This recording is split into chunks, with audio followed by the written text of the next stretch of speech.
That's dope.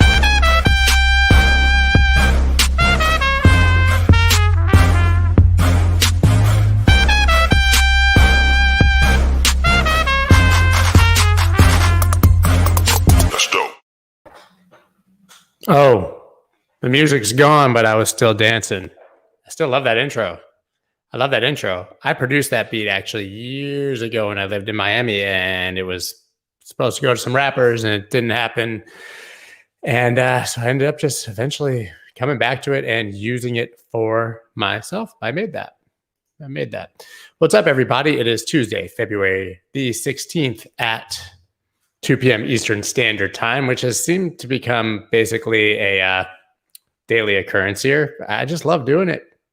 Nobody's paying me. Just here, man, hanging out.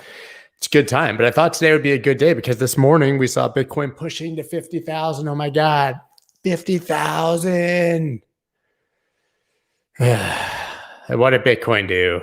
It pulled a full Bitcoin. Gave us just a taste. A little game we used to play in high school called Just the Tip. Gave us a little taste and got rejected and left this huge wick up and down, and then Bitcoin price went down. We've been here before, right? When we were at 20K, we saw people celebrating new all-time highs, but some exchanges had an all-time high and some exchanges did not have an all-time high, and nobody knew if they were allowed to call it an all-time high or not. Same was yesterday. People were like, yay, or this morning, yay, 50K. And like I looked and no exchange had hit 50K except for maybe Bybit. Classic Bitcoin. Bitcoin is the biggest troll in the world, just likes to shit on us and make us feel stupid right when we feel like we should be excited. But that's cool, man. Doesn't have to all happen at once. And this rejection doesn't mean that it's the top. It doesn't mean that we're going to die. Doesn't mean any of that. Before we dig into that, I want to remind you guys, that now that I YouTube, you are required to smash the like button. That's a thing. So that's the thumbs up button. I'm sure some of you have already hit thumbs down because you don't like my face or my voice, or you find me annoying, or you don't like the way that I talk about my kids. These are all the things people tell me on Twitter. It's fine. Whatever. So yeah, hit the like button. Also, as you can see, scrolling. Oh, it's the wrong way. The mirror gets me. This is sponsored by Femex. They will give you up to $720 for about another week for signing up. You got to deposit money to get that. It's not free. So the more you deposit, the more of that bonus you can unlock. Trade responsibly. Don't be a jackass. Don't go on there and use 100x leverage. Jackass. Do not do that. Just go on there, maybe trade some spot with no fees that they have, or really, really low leverage, and don't get chopped up in this stupidity that we're experiencing right now. It's any great reason to like be aggressively trading Bitcoin here. It's sitting right under 50,000. This dude said he hit thumbs up because I don't have lame clickbait thumbnails. I mean, today's is kind of lame clickbait. I said 100K, but I want to talk about that. That was not meant to be clickbait. What's happening today, the reason that I said, hey, let's talk about this. First of all, this would make a much better small video if I knew how to do that, but I'm going to live stream it so we can discuss it and you guys can ask questions. But there are a lot of grand predictions about the future price of Bitcoin, right?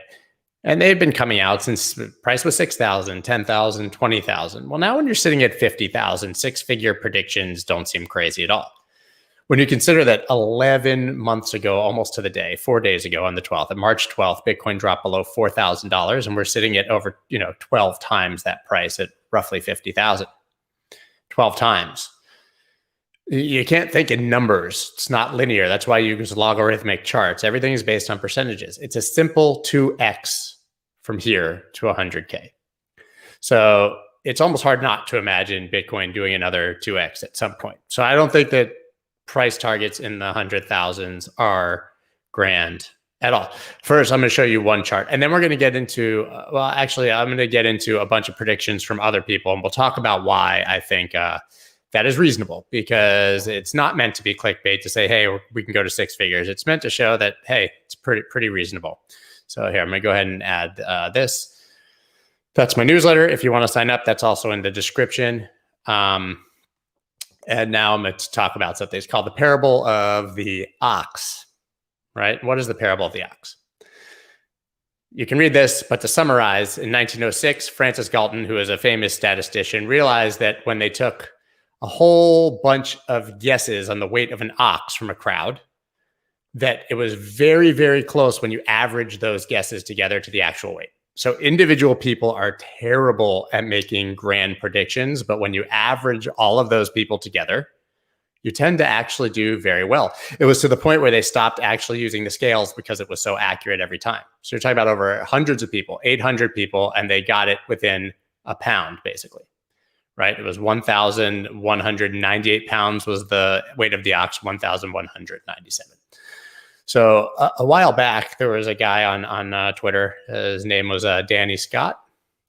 And he said his price prediction for 2021 was $230,931. This was right before the year ended. So price was much lower. And how did he do that? He said the parable of the ox. He took 200 different predictions and he found the average. So that's from Moon Boy, ridiculous, jackass, $3 million by next week targets, all the way down to Bitcoin is dead. It's the worst. I'm Peter Schiff. I hate myself. I hate people. I hate everything. And Bitcoin's going to zero. And also everybody hates me because I'm not a likable person. All of them. And it averaged to 230,931. So my assistant, Adam, who's amazing, is the one who dug this up. No credit to me.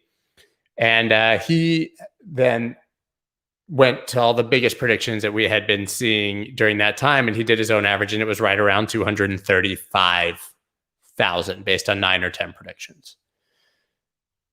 This seemed crazy if you said this like 6 months ago, right? But now 230,000, yet again, it's not even a 5X from here. 5X sounds crazy, but for Bitcoin, that's not really that complicated. So recently, I talked about this, I believe, yesterday in the newsletter. My friend Crypto Kaleo has had this amazing chart that he posted in 2019 that just keeps coming back, right? It's with this parabola here. Basically, as you can see, green is the first quarter and it proceeds from there. So green, you have positive net gain, and this is based on the halving. These are halvings right here. So these are cycles coming out of the halving. We just had one, right? So you can see this. This is all the way back from 2019. This blue line had not happened yet. Really cool stuff. So Q1, after the halving, you see a positive net gain, resulting in a departure from the parabolic trend. This is the parabolic trend. So you see in the green, you start to leave that line, right? Jump up off of it. It's happened every time before. Positive net gain is Q2, yellow. That's kind of when the really big departure comes. Peak. Boom, boom, boom. Saw it happening potentially here. It's taken us up to hundreds of thousands of dollars of Bitcoin, right? And then you come into orange, and that's when we drop back to test the parabola, right? That's the third quarter. And then red is a very slight net gain, but you're following along this parabola, right? So that's when it flattens out, right? And that would have been 2019 into 2020. So as you can see here, on his chart, the bear market has bottomed out. This is back from that same time. The bear market has bottomed out against support from the parabolic trend. Expect a gradual price increase following parabolic trend through next halving. Note the price should not be expected to go higher than the previous all-time high prior to the conclusion of the current reward era. Major departure from trend and new all-time high should be expected Q1 of the next reward era, sometime around late 2020, early 21. Said this February 9th, 2019, 2 years ago, right? And this is where we are today. So yeah, red, green, and what do we know? Green is when it starts. Yellow is the big one. This has it going to 209,447. Very close to the 235,000, 230,000 target that we just discussed, right? Cool. We have Alistair Milne. This is December 4th, 2020. Please, sir, target. So he kind of did the same sort of thing, right? So given the number of people with exposure to Bitcoin, we're probably entering a new early majority phase where Bitcoin starts to go mainstream, blah, blah, blah, blah, blah, blah, blah, blah. So this is the real moon boy shit right here. So this is basic. This is before the all-time high. So this is if Bitcoin reached the market cap size of any of these other assets. Basically, like what can we flip? Right? So this would be the price of Bitcoin if it flipped Apple, if it flipped the entire FANG index. By the way, these are different now. This was in December. If it flipped gold, we would have $484,000 Bitcoin, etc. I'm not saying any of those will happen, but what's interesting, back to the parable of the ox, the same concept of why it's reasonable to think that we will have six-figure Bitcoin, even $235,000 Bitcoin, is that he took the most prominent Bitcoin forecasting models and the predictions for where we might be in 12 months. That's at the end of 2021. These are all well publicized. We've all seen it, right? The Bayern LB stock to flow 90,000. Plan B, people thought he was nuts. Six-figure Bitcoin, you're nuts. He's been saying it forever based on the halving stock to flow. 100,000, he's on the low end. JP Morgan came out 140,000. Logarithmic regression chart, we'll get to that. The rainbow chart, 185. The top cap model, Willy Woo, he's the moon boy up towards the top, 300. But they're all getting bigger now, right? Another stock to flow from Plan B when he really upped it, 288. The CityFX technical analysis, we heard about this one from Citibank recently, 318,000. Using Fibonacci extensions and then the cycle repeat model all the way up at 400,000, right? This is excluding the really polar ones. This is like within a much tighter range. Yet again, if you average those out, I believe you get 235,000. Here's that rainbow regression model, rainbow chart. I think this is just a really cool chart. Not that I would use it. Guys, I'm just saying that there's a lot of analysis. I mean, we're talking about JP Morgan, Citibank. This is not like me, some dude on Twitter who's trying to tell you, right? And this is like, this is sort of fun because it's based on the idea basically of different levels of FOMO, right? Down here, it's the world's ending. And then you have, buy, and then you come up to accumulation zones. Oh, it's still cheap. HODL. We're in the HODL zone right now. Then is this a bubble? FOMO intensifies, sell seriously, and then maximum bubble territory. Well, if we get up to maximum bubble territory again, we're talking about the 200,000s, right? Let me just close all these so that we, and I've been sharing this chart of mine for months, 2 or 3 months now. Down here, I said, if we flip this channel, this is a clean logarithmic channel going all the way back to 2013, April of 2013, down, up, down, up, down. This is as clean of a channel as you're possibly going to get in an asset. I would have loved if this wick wasn't here and it was just here, but this is a perfect touch. So you can just look at this. It's a bit of an anomaly, but very, very tight channel. 3 perfect touches on support, actually almost 4 if you count that. Price travels in channels. That's why we draw trading ranges. That's why we draw bull flags. That's why we draw bear flags. Price loves to travel in channels. It's just the way that price action tends to behave, which is a result of the way that humans place their orders. This is a clear break of the EQ of this channel. This is called the EQ, the equilibrium, these dashed lines I talk about all the time. It's just the 50% level of the channel. It always tends to act as strong support and resistance. You can see, look, support, resistance, resistance, resistance, resistance, finally broke above. It supported it for a couple candles, resistance, and we finally flipped it. And now we have a large candle spread here exiting. So, I mean, is it crazy that the rules of a channel is that if you flip the EQ, you should visit the top. If it broke down, you should visit the bottom. See? Resistance, broke down. First retest is resistance, channel bottom. Flip, top. I don't know when it'll happen. That gives us 150,000. If it goes straight up, 122,000. If it comes up here, 207,000. So like take off your emotional hat and your like scalper brain and all the stupid dumb shit that we do to lose our Bitcoin on the way. This price action is why investors have won since the beginning of time over traders. Not in Bitcoin. I'm talking about in general. Same chart for the Dow Jones. Take it back over 100 years. Same thing, right? Markets trend up, especially when you have money printing. Markets trend up over time, Dips are for buying. The Great Depression, terrible for most people. Anyone who had cash on hand, it was the greatest dip buying wealth accumulation opportunity of all time. The people I know who are the wealthiest people I know are the ones who had cash in 2008, 2009, and bought up real estate like crazy, right?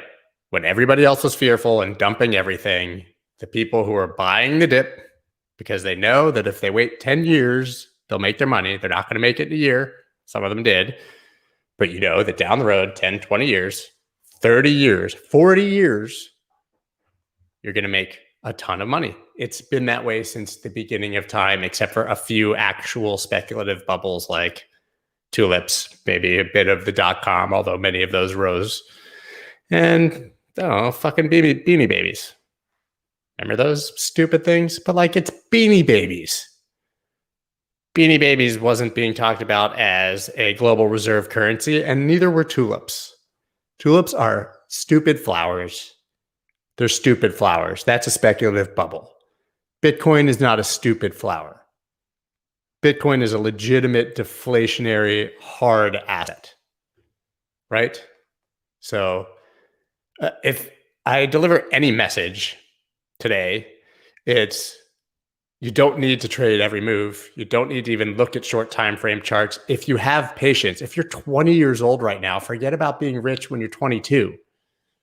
Think about what you could be when you're 40 or 60 with the money that you put into Bitcoin today, or any market, but particularly Bitcoin. That's really the message that I'm trying to deliver here. So I don't think that these targets are absurd at all. I think they're very, very reasonable. And if you think on it as a percentage gain basis, it seems extremely, extremely reasonable. So really, who cares if it dips a bit? Buy it. It's awesome, right? Okay, so I'm going to come back to the chat here for a moment, and then we'll dig into some other charts. I pulled some random things I saw you guys mention at the beginning, and whatever. But actually, no, real quick, I'm going to look at what's happening right now on Bitcoin. I love this. I love it. So if you've been following me, you know we've got indecision, right? Yeah, there's an ascending wedge. I don't really care. Bear div. Hidden bull div cancels the bear div. Another bear div and drop. Hidden bull div cancels it up. Bear div, drop. That's just above 50,000. Of course, we did not have a close above, so the line chart does not reflect that. Now we have a potential hidden bull div.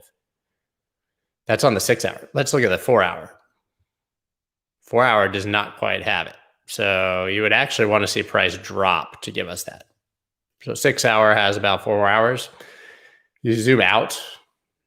12 hour didn't have the bear div there. And it does. So the most recent div for the 12 hour, we have a bear div here and a hidden bull div here that's confirmed and no bear div following. So I would say that the bear div on the lower time frames is not a big deal. And we already have potential hidden bullish divergence to replace it. So I think this was yet another fake out for a shakeout, so to speak. Fake out for shakeout. I think we'll go back above 50K, whatever. If we don't, buy the dip. Doesn't really matter. I'm not leveraged. Here's that wedge, which was drawn clearly on another time frame. 4 hour probably. Let's look. Yeah. Right. Ascending wedge. Well, I talked about this in the newsletter today, actually. Look, this is alpha right here. Bukowski, this is your guy. Oh, man, I misspelled it. Chump. Mic in the way of, oh my God. Pattern.site.com.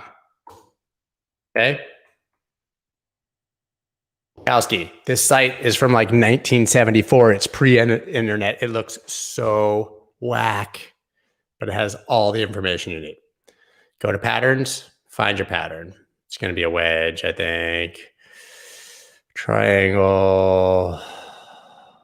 Rising wedge, I'm assuming is what he calls it. Rising wedge. Okay. This is a rising wedge, although in this case, it's at the bottom. Okay. rising wedges, especially for downward breakouts, are some of the worst performing chart patterns. Downward breakouts have unacceptably high failure rate and small post breakout declines. It can be any direction leading to the patterns. You can have it up top, right? It's a narrowing and rising triangle shape, and they are a piece of crap as predictors, statistically terrible. And anyone who's been here for any Bitcoin bull run, my God, in 2017, the rising wedge turned into like, we called ascending wedge, rising wedge, the most bullish pattern there was on Bitcoin. Every time you saw one, even though it's supposed to break down, and it would only break down to here, by the way. But every time it was supposed to break down, you'd see it break up, head above. So that doesn't worry me at all. But at the end of the day, this is like going to chop you up. Look at that 4-hour candle. That is a fencing sword. The rare Zorro fencing sword candle. It's a technical name for it. It's really a shooting star, but it's not at the top. So that's ugly. Somebody really didn't want price above 50,000. Now we have a wick down. If this closes up here, we got a whole lot more indecision. All right, now that I'm done yapping about Bitcoin, I'm coming back over here.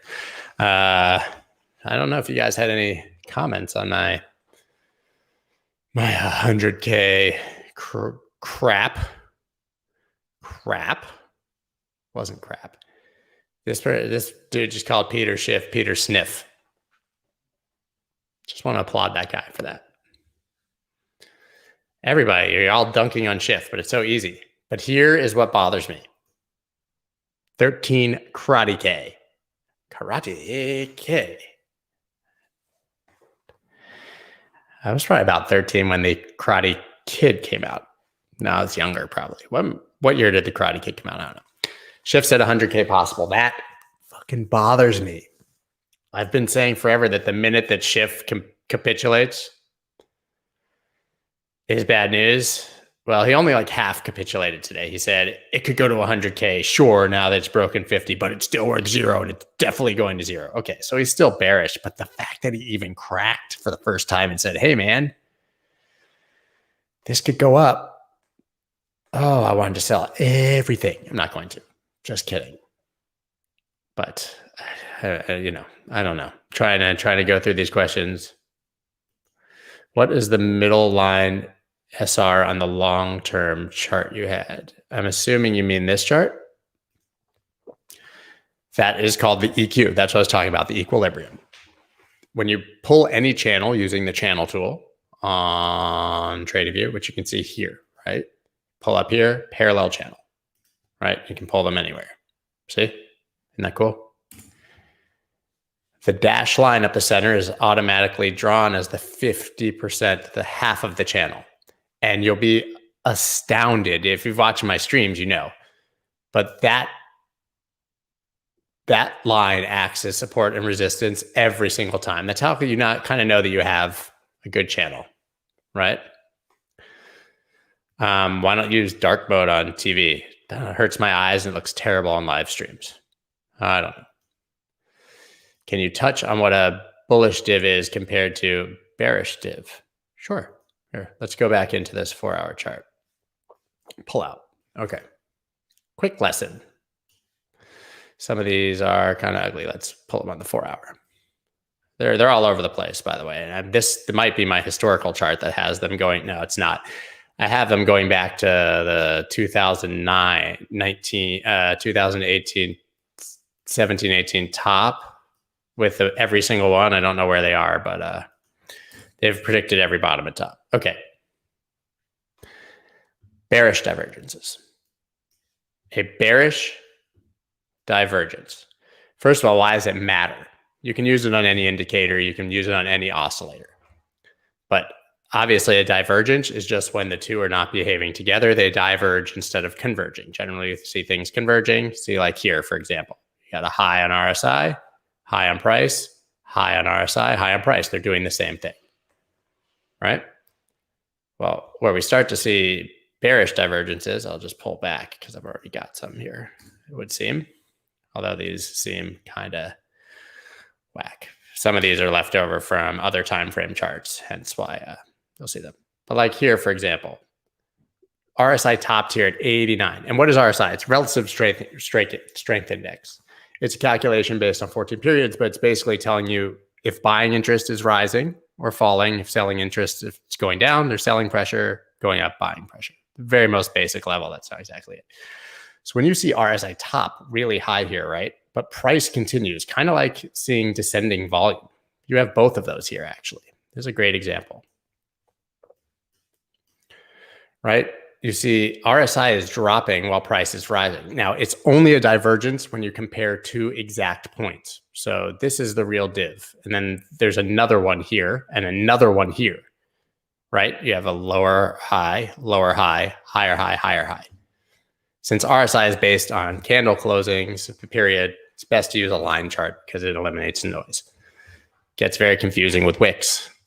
But look, you would have needed some serious buying power to get RSI back above that with price rising. So what do we see here? We see price rising on diminishing volume, right? Always a bad sign. You want volume to be rising in agreement with whatever your trend is. And so price spikes again, RSI makes a lower high, and it's overbought. I love overbought and oversold divergences. That's really where I want to be. Okay. Price continues to make highs, RSI gets lower. Inevitably, you see that drop, right? Here's a bull div. A bullish divergence. Bull divs can only be measured on bottom versus bottom, bear divs, top versus top, hidden or otherwise, or regular. That's very important. People always constantly get them confused. You have a higher high in RSI and a higher low on RSI and a lower low on price. What does that mean? That means that even though price went down, you had more buying pressure coming out of oversold territory. You see me talk about these all the time. They work so frequently. Such a good indicator. Not RSI in itself, but when you find a divergence, there's more buyers, there's more buying pressure, price is going down, you see it pop. Okay? Look, they're all over the place. All over the place. That's a bear div, that's another bear div, even though it's drawn as one. This little bull div right there, macro bottom, everywhere. So let's get to current price. We've got to scroll way up. What's a hidden div, right? So a hidden div is kind of different. We can just draw it, right?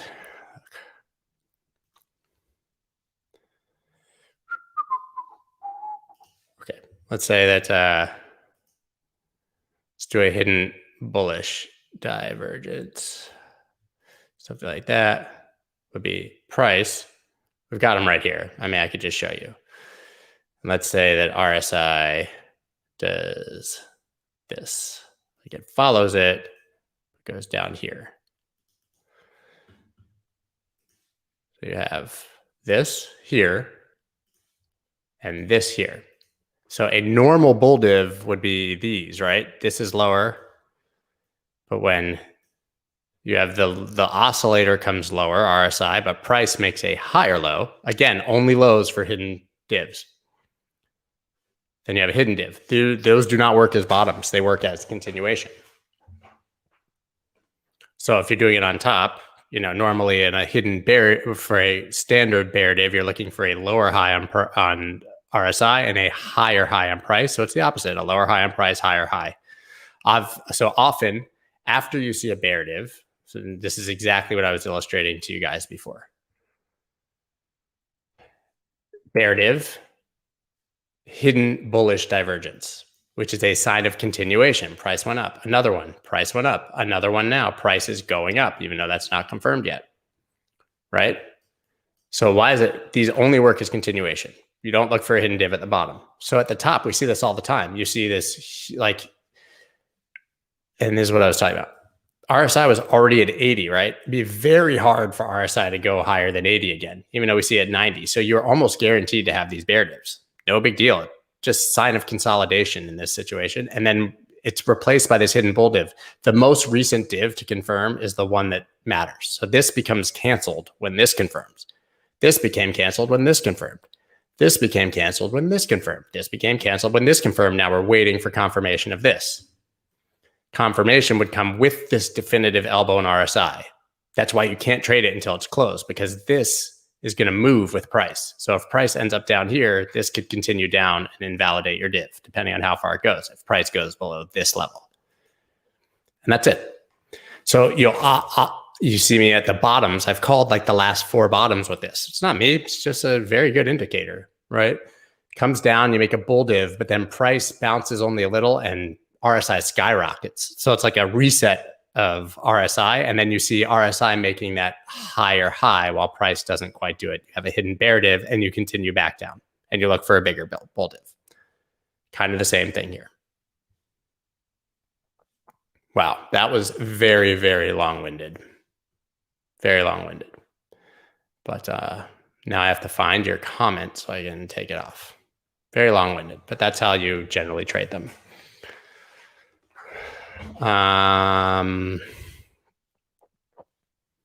RSI 14 is the standard. That's what I do. That's what I do. Somebody asked. On balance volume is very good. I used to go back and forth, but I found that RSI was enough and OBV was just sort of a confirmation. But on balance volume is a really good indicator. I know a lot of people that actually remove the main volume from their charts. Like they remove this and just use OBV, which is an indicator that looks like RSI. Because it really, OBV in theory is showing you what smart money is doing. So like if price is going down, but you see OBV rising, it means bigger players are buying, and it's a very good indicator. So I do like OBV. It's just, you trade long enough. I've tried literally everything. And the more indicators you try and the more things you test and the more things, I think eventually almost everyone just kind of comes back to the most simple thing that works for them. For me, drawing some lines, some patterns, and looking at RSI for divergences, whatever. Look, yeah, I mean, you guys have asked 100 times for Bitcoin dominance. Listen, Bitcoin dominance, I love, it's fun to chart. Okay. Fun to chart. On it, it's predictive, but this is not a trading asset. So the chart is not working. Listen, charts work because of what humans do, right? Like everybody's looking at the same levels. So they put their buy orders there. They put their sell orders there. That's why you can sweep the stops. That's why big players know where the orders are. That's why it works. This is not something that's being traded. So these charts are kind of a meme. All you need to know is whether it's going up or down. That said, I mean, to me, if I had drawn these, listen, these were like all alt times to trade. It worked. It's fun. But yeah, it looks like it's bouncing off support here. I don't know. If you want to look for if dominance is really going to head up, if that's your thing, if it breaks this line, maybe get out of alts. Heading back up. Cool. Does that work for you? But Bitcoin down, you like charting an asset that's not actually being traded. It's different, man. It's different. It's different. Wow. He asked me to look at Bitcoin dominance, and then he told me to fuck off. I wonder if we're going to let you hang around. Timeout. Man, I put these people in timeout more than I put my kids in timeout.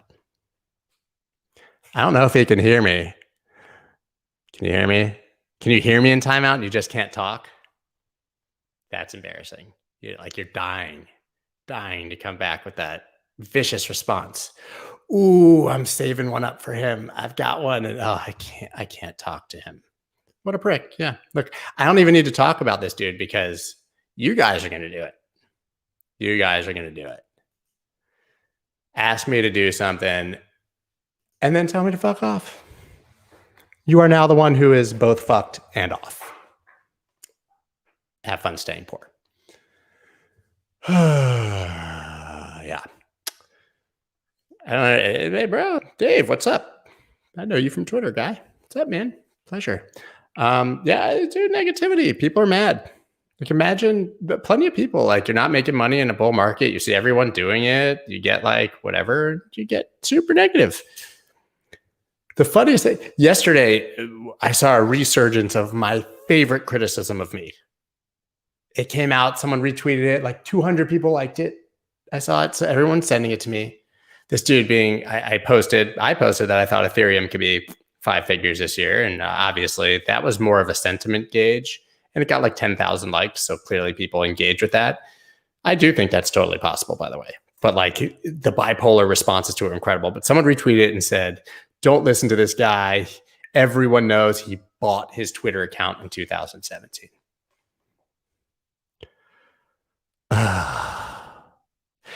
So where does that come from? Fucking Whale Panda. That dude, the whale who's a panda. I never talked to this guy in my life. Just posted that one day. Because some guy had done like a deep analysis of my Twitter account and said, this guy was only talking about DJing since like 2008 on Twitter. And in 2017 was the first time he talked about Bitcoin on Twitter. So he must have bought his account from the Scott Melker who has the blue check. Ooh, no shit, Sherlock. I just started talking about Bitcoin in 2017 when I started caring about Bitcoin and stopped caring about music.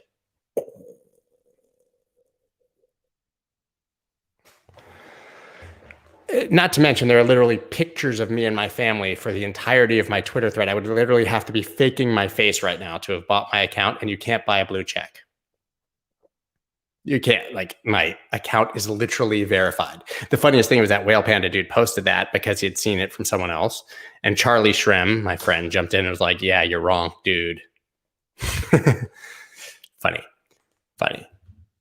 No, I don't care. It's just fun to talk about.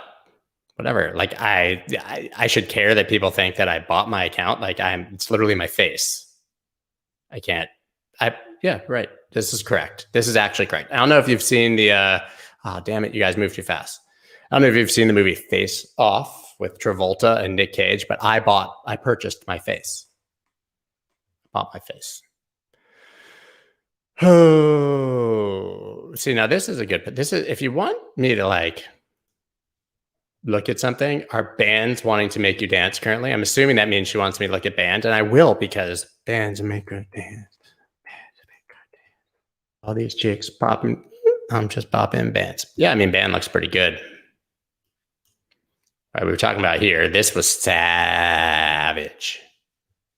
But yeah, it's held support, and it's going up, and it's, you know, this is like, let's sort of ignore that ish, maybe here ish, but let's ignore that. Let's call that up the bear trap.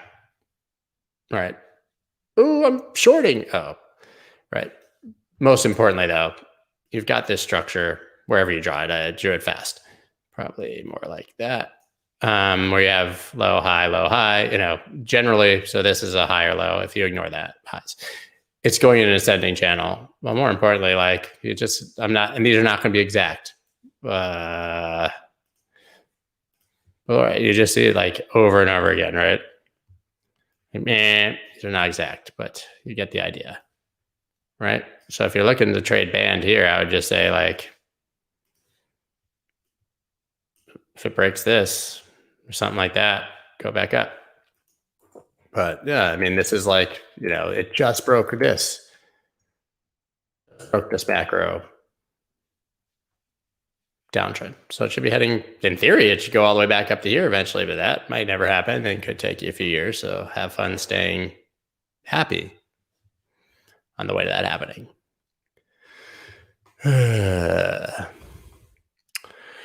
I'm just looking through. I'm going to take his face off.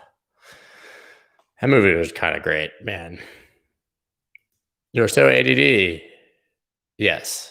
Can you check out Shannon Hammersley question? Dude, I don't have time to find Shannon's Hammersleys. Oh, you still care about music? Yes, of course I care about music. I just stopped talking about it at that time.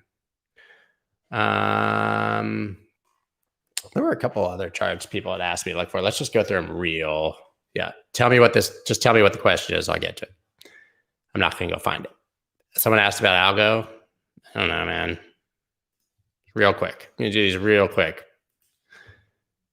This is where I would say that there's nice demand. If you catch that, you should be heading back up.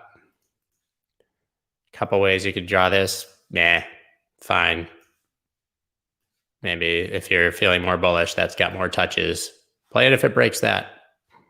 This is where it should bounce if it keeps coming down. In theory, what will really happen is if it comes down, it'll do this. It'll make you think it's coming, and then it'll go like that. Yeah, it's fine. Algo's fine. Dot. I mean, it's done everything we said. It's up over 2x from where we've been trading it and talking about it. But yeah, I want to be above that. I wouldn't want to trade dot now below that. It's still very much a dip buying thing, but you want this. These are bearish SFPs. Actually, this is the high, technically. Technically, you want it to be exact. You want to be above that. $30.21. These are bearish SFPs. There's lots of selling here. You want to clear that out before you buy it. Litecoin, everybody is really jazzed up. Is that a thing you say in 20, whatever year it is, 2021? He's super jazzed. Yeah, Litecoin's bouncing off support here. I don't even need to draw much. Right? This is only relevant if we break this. I drew that before, so don't worry about the double bottom. It's not a double bottom unless you break the swing high between them. But yeah, this is support for Litecoin versus Bitcoin. If it breaks down, you look to the bottom of the range again. But right now, it looks pretty good. And on the USD pair, it's fine. Some kind of bullish consolidation up here. Forget the daily. Let's look at this. Doesn't look as head and shoulder. It's kind of a weird pattern with this dip. But don't need to really know about the pattern. Just do this. Right now that you got these clear levels, trade it again if it breaks that. Otherwise, buy it lower. Simple. Simple, easy peasy. Okay, gosh, man, try it. Rationale for time choices. That's a great question. You were right, Brent. That question's it's a great question. Shorter time frames are less powerful divergences. So hourly is great to catch a quick scalp. I really love the 4 hour. It just has always worked very well on Bitcoin. And in this case, 6 hour was just much clearer. But what I'm looking for, and what we saw at the bottom after the first Elon pump, is you see that hourly div confirm, then you see a 4 hour div confirm, then you see a 6 hour div confirm, then the same one 12 hour, and all the way up. When you see them building like that, like when you see the hourly confirm and there's also a potential on the 4 and that confirms, that's a party that you want to attend, right? So if you only see it on the hourly, you're probably just going to get some sort of like little scalp opportunity, nothing much. And then conversely, once you get to the daily and above, they take so long to play out that they're almost not tradable. Like, let's look at the weekly. Everybody's hitting me up about this. But bro, that weekly bear div, bro. Yeah, it's a higher high and a much lower high. This could literally play out. This could like go sideways before dropping. It could be like June if it even plays out. Good luck trading that. So I don't give a shit about like weekly dips. I don't like that it was like RSI was 94. I mean, listen, there's one thing we know for a fact. Every time in general, RSI will always make a trip from overbought to oversold. There will be a day, but it could be 2024 when the weekly is oversold again. And price could drop from 375,000 to 275,000. And the same people will still be here talking about how wrecked we are. Boy, Dixie wrecked, if you've ever heard my joke before. MYDIXIEWRCKED, my Dixie wrecked. You'll be wrecked. No.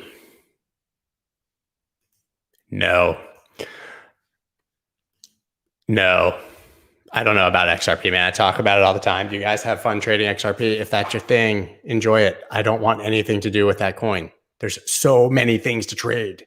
You can trade anything. I would literally rather trade 1980s baseball cards that have no value. Here, bro. Here's a Mookie Blaylock.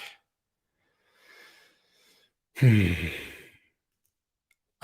it's like the more corresponding confirmations, the better. Yes, weekly divs can screw off, but you like using daily. I look at daily because you might get some sort of macro top, but often you see them push through and push through. Like I said, it can happen like in a month. So I really like the 4 hour, 12 hour and below daily starts to get a little fishy for me. Everybody wants to see E-gold. I'm a mega bull. Don't want to hear it. I'm emotionally bullish on this. I'm just kidding. It's not true. That's fine. Yeah, it topped. When something goes up 20 times in value, it's going to retrace eventually. I've been trading this since 10 bucks. Down here. When this confirmed and rounded out, this was the entry that I posted. $10.20. Still holding. I'm up 13 times. Yeah, I could have gotten out at 21 times, but I believe in it. 13 times. Chilling. I think this looks fine. But yeah, I'd wait till it breaks that line. Maybe gets above the 50 MA here. Breaks that line, but it's fine. This was the buying opportunity of the century for anyone who had stink bids. That's why you said stink bids. That's why you do it. Do you have some high-level profit-taking tips? Took profits a few times, but kept mooning like FET and polls. Found the gems, but probably not patient enough. You just scale out. Scale in, scale out. It's easy. I've also been selling some polka starters. I've been in it from 25 to 0.5 cents. And then again at 10 cents. I love it. It's going. My position got too big. I just sell a little bit at a time. Sell a little bit on the way up, ladder out. You shouldn't do everything all at once because that's where A, you just make a bad decision, but B, it makes you stressed trying to make that decision, and C, you'll make a wrong decision, and D, emotionally, you will just flip the fuck out when it goes against you. Selling something, all of it at $1 and seeing it goes to $7 can wreck your mentality. Hey, look who's here. Didn't I already mute you? Dominance, please. Fuck off. Dominance, please. Fuck off. Squawk. Dominance, please.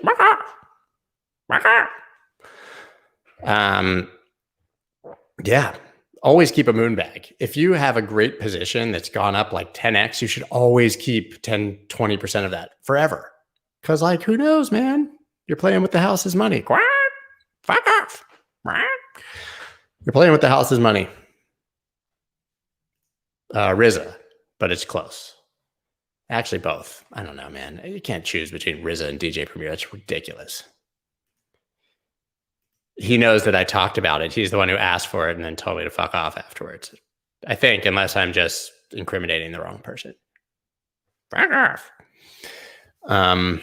Yeah, you scale out. You scale out of positions and you always keep some going so that you don't miss the benefit if it keeps skyrocketing. But you also don't want to be the guy who thinks it's going to $7, gets greedy, doesn't sell, and then it goes down.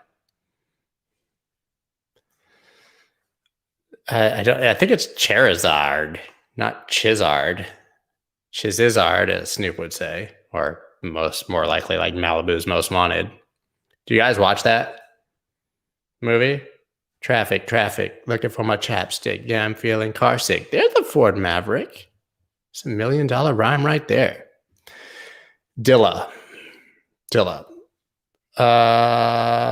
asked for Matic GRT. Oh, look at those. Charizard.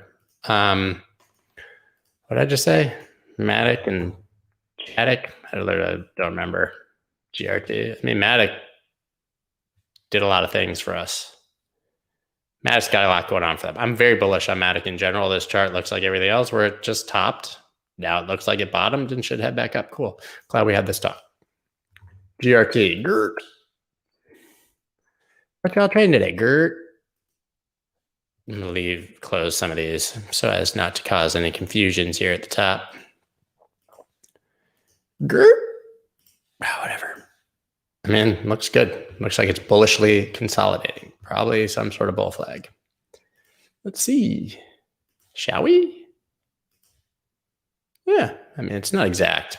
It's more of a broadening descending wedge. So, like, yeah, it looks like a bull flag. Technically, it's a broadening descending wedge, which would target the top. See, broadening, descending. It's getting wider. Close, though. If it's a broadening descending wedge, your target is here. top of the pattern. But it's pretty channely. I mean, either way, it's bullish consolidation. Like I said before, this is where if it drops down to, you plow your children all in. Never go all in, but you bet you go in, but not all in, but you like go in. Dominance, please.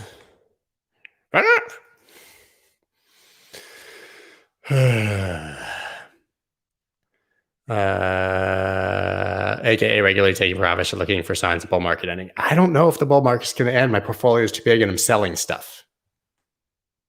We can talk about this stuff all the time. Like, I accumulated for 3 years for this moment. I am not going to be the jackass who loses all of the profits. Not happening ever. I am locking in gains, keeping moon bags. That's how you do it. I'm not a big MA guy. I like the 50 and the 200. EMAs I like better because they factor in, they're biased towards recent price action. They calculate it more heavily. But these days, it seems everyone went back to moving averages, MAs instead of EMAs. And at the end of the day, you want to just be looking at what other people are looking at because that's where they're placing their orders. Bitcoins are not tulips. I don't know, RSR. Look at RSR. I don't know. I haven't looked at that shit in a while. This is our premiere, man. That's a killer. Wow, that's savage kind of an RSR because that was a nice range break. To see it back in that range, kind of disappointing. But it did already touch the EQ. I don't know. Answer on RSR is, I don't know. Still now, if that's a deviation, you should be coming down to the bottom of the range. This is like the weakest breakout in history, just sideways. I don't know. Doesn't look too great. Yeah, I accumulated for 3 years for this moment. Like, if you're new, great. Trade it. Enjoy it. I bought crap and had people scream in my face how stupid I was. We all did. For 3 years. Our tulips and our beanie babies, and it's worthless. Digital gold. Dude, I'm up hundreds, thousands of percents. Thousands of percents.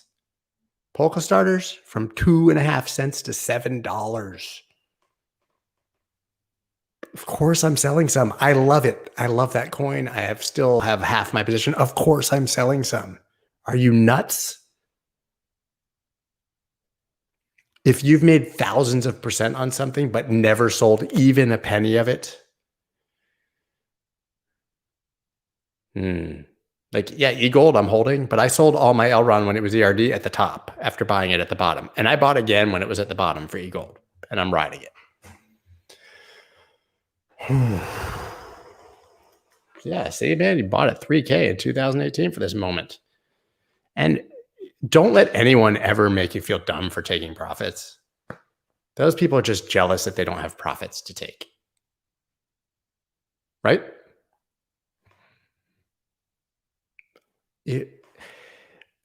Regardless of your belief in an asset, what it's going to do, I believe it, guys. I love Bitcoin. I believe in it.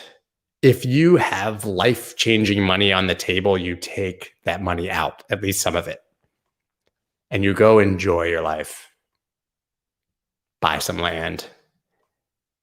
Impregnate somebody. Do something.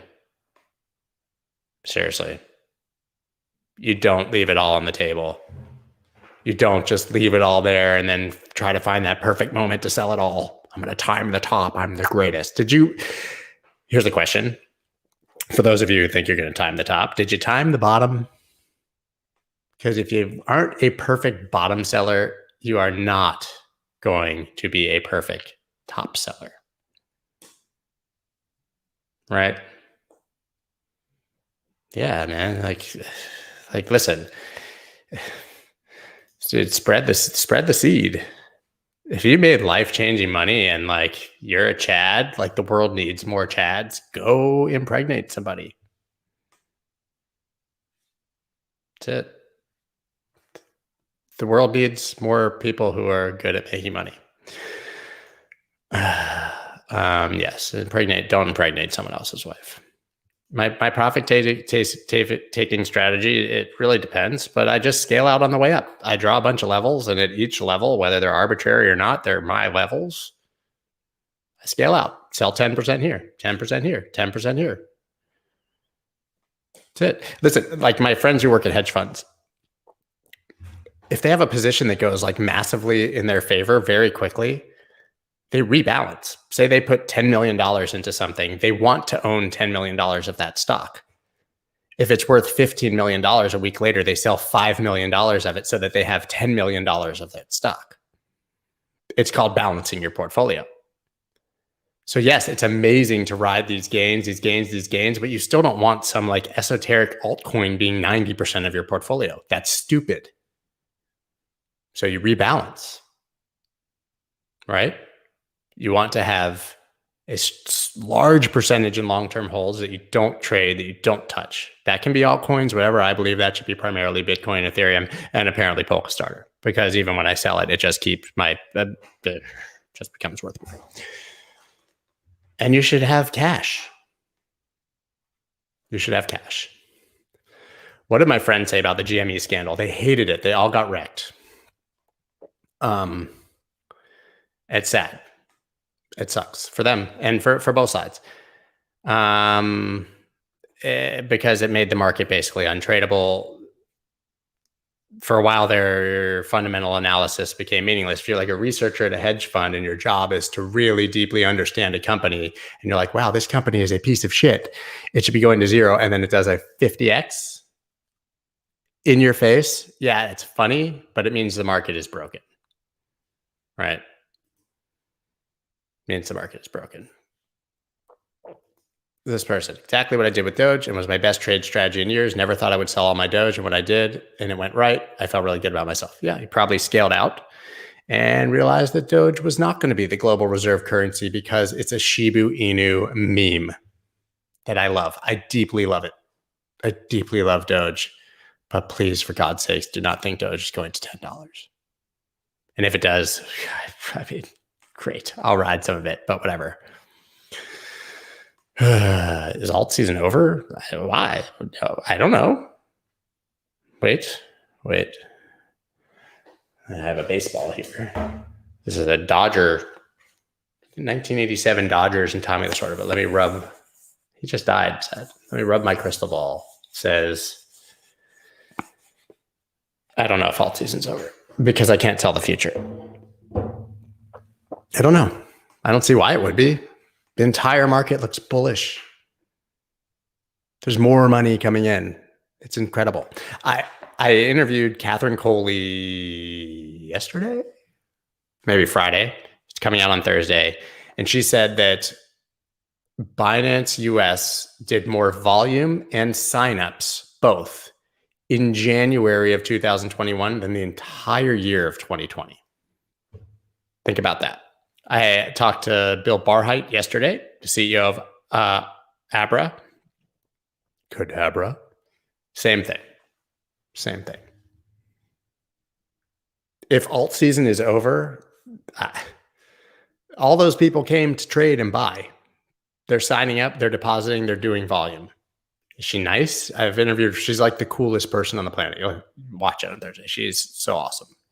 Awesome. Yeah.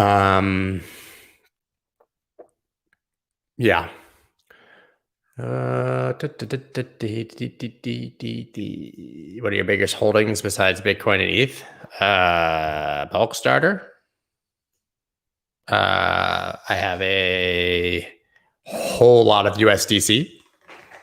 I think your portfolio should be at least 15% cash at all times. Cash. And I'm not talking about like you have your portfolio and then you have some money in the bank. You have to have dedicated cash that is a part of your crypto portfolio. Why? A, you're going to be the broke ass who can't buy the dip if you don't have cash. And you also, that's why you rebalance. So you can come back into cash and you can buy the dip.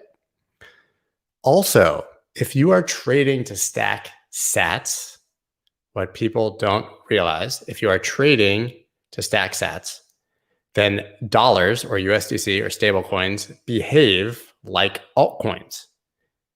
When Bitcoin drops, your Bitcoin balance goes up when you are holding dollars. It's a hedge in part of your platform, as part of your portfolio. So when Bitcoin goes down, if you're still sitting in dollars, your buying power to get more Bitcoin is going up. You are stacking more sats by holding dollars. Get it? And now compound that. In 2017, that was one thing. It sucked. You took profit. You had dollars. You're like, fuck am I going to do with a dollar? Nobody wants dollars. Light it on fire. Now you have USDC. You park it on like Voyager and you get 9% interest.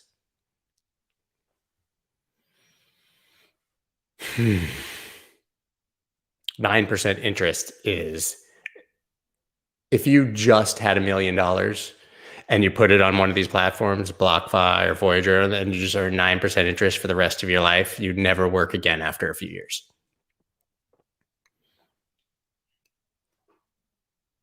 Right? So yeah, I have a huge bag of USDC. Very large position in paid. I have a very large position in Elitium, E-L-I-T-I-U-M. That was actually like public news. Myself and GDA Capital both invested. I bought a masternode there, which was 100,000 coins. It's an investment. It's a brand new platform launching in like 2 months, but technically that's one of my largest holdings. Yeah, our stable coins fine instead of dollars. They're preferred at this point because you can earn yield. Everything now is about yield. Yeah, I've been selling it, but I still kind of like buy dips because I think it's going up. But yeah, I'm out of about 50% of my initial position. That's it. I love the coin. It's too much. Someone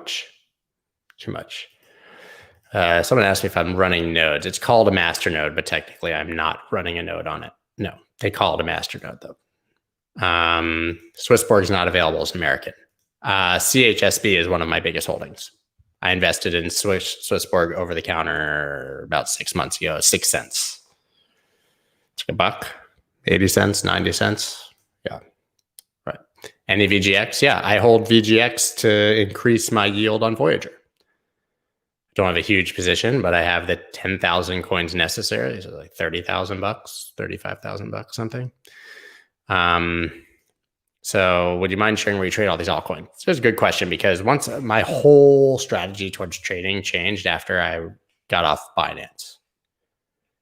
And it became very hard to stack sats because finding Bitcoin pairs to trade is very difficult once you like leave those platforms that Americans are banned from. So largely a lot of these things I'm sharing with you guys, I can't trade anymore.